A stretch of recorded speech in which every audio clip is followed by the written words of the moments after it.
Hi guys, how is everybody today? I hope you guys had an amazing weekend and are ready to get moving on this fresh new week. It's a Monday, start it over, starting again, right? Anyway, so I read an amazing article this morning and I really wanted to share with you what it said because I found it to be a fresh perspective on habits. And when it's this time of year and we're about to go through, Christmas and into New Year's and, we all set New Year's resolutions, I think that maybe I'm not the only one that can benefit from this article. The article was out of Forbes and it was called The 21 Day Myth. Basically, what it said is that the fact that it takes 21 days to build a habit is just a myth. It was part of an article or part of a book that got out of control and people liked the idea, so it just continued to spread. Well, I mean, of course, I can see that because how many times have I started, have I built a healthy habit and then I look at my life today and it doesn't resemble that same habit at all. So clearly something was off there, right? So what it proceeded to tell you was that there are 3 different phases of habits and how habits are formed and how we get back into the same routines.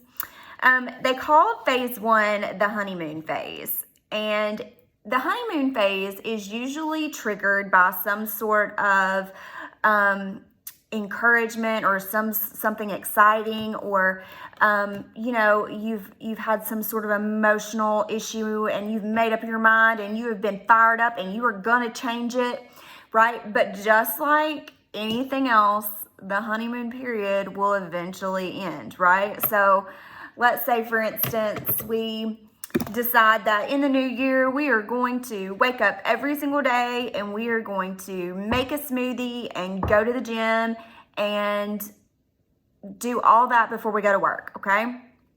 You are fired up for the first couple of weeks, right? We watch this play out in gyms every single year. We watch people, pump it up, they get ready, they show up, and they work hard and they are fired up, but then come about March, April, people start dying off, right? Well, what happens is after you have been in the honeymoon stage and you start to fall out of the honeymoon stage, they say that there is a phase 2. They call this the fight through.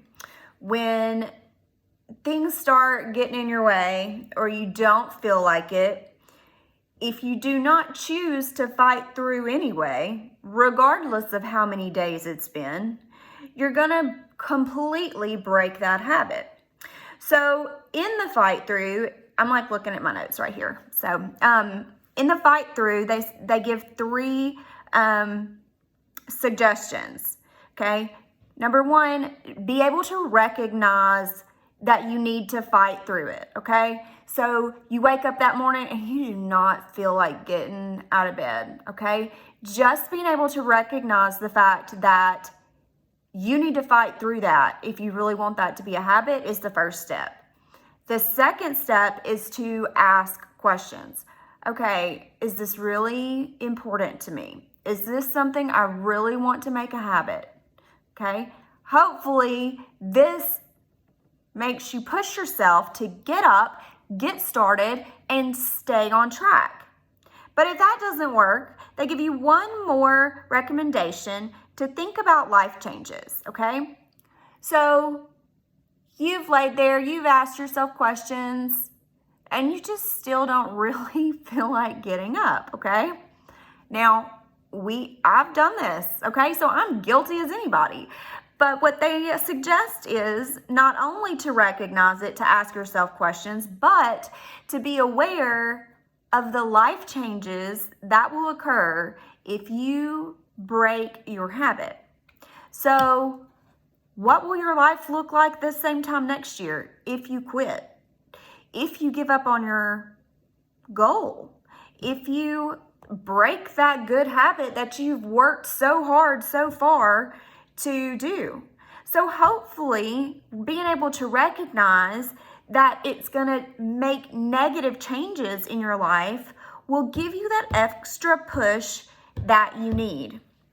Okay, so then after phase 1, the honeymoon stage, phase 2, pushing through and the fight through, phase 3 is letting the habit become second nature to you. Now, that means you're doing it no matter what. You don't battle with yourself. You don't need to convince yourself. You don't need to tell yourself that your life will, be better 5 years down the road or worse 5 years down the road if you don't do it. It is second nature to you. You don't even have to think about it. You are doing it. You are going for it, and you are committed, okay? But these are some things that can get in your way. Number 1, discouragement. If you have set that goal for yourself to go to the gym every day, to get up, to make a smoothie, to go to the gym every day, but you're not seeing the results that you wanted to see, you can get discouraged, right? Which will take you back into phase 2, where you have to fight through that. You have to push past it so that you know that it's not always about the outcome, but it's about the action. Okay? The second thing is disruptions. Things in life that we can't control, right? A sick child, a child that breaks their leg, or a spouse getting sick, or losing your job, or financial changes, okay? These are other things that can get in your way and stop that habit from becoming second nature to you. So you have to go back and think back through those things. Okay, I recognize that this is hindering me, that it's holding me back, right? And I'm gonna ask those questions. Is this still what I want? And how is it going to affect my life if I don't continue on this same path, right? So the third one, the last one that they recommend being aware of that can sabotage your habit becoming second nature is the seduction of success. That's kind of a tough one too, because if we take a minute to really think about what that is, right? The seduction of success. Maybe you have made it a habit. Maybe you are slaying it. You are getting your 6-pack. You are almost bikini ready, right?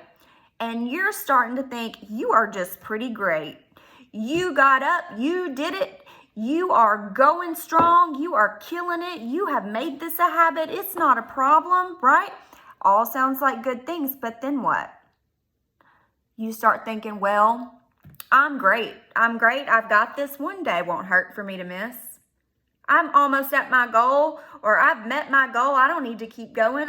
It won't hurt for me to miss a day. It won't hurt for me to have a bagel for breakfast instead.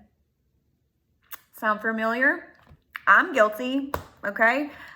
And really, that's probably one of my biggest struggles is I'll do really, really good. I don't need to question it. I make it a habit. I get the work done, but then I see the changes I've made. I'm feeling proud of myself, and I think, okay, no worries. It's not my cheat day, but I'm going to go ahead and have that piece of cake, right? Anybody with me? Because that is the truth.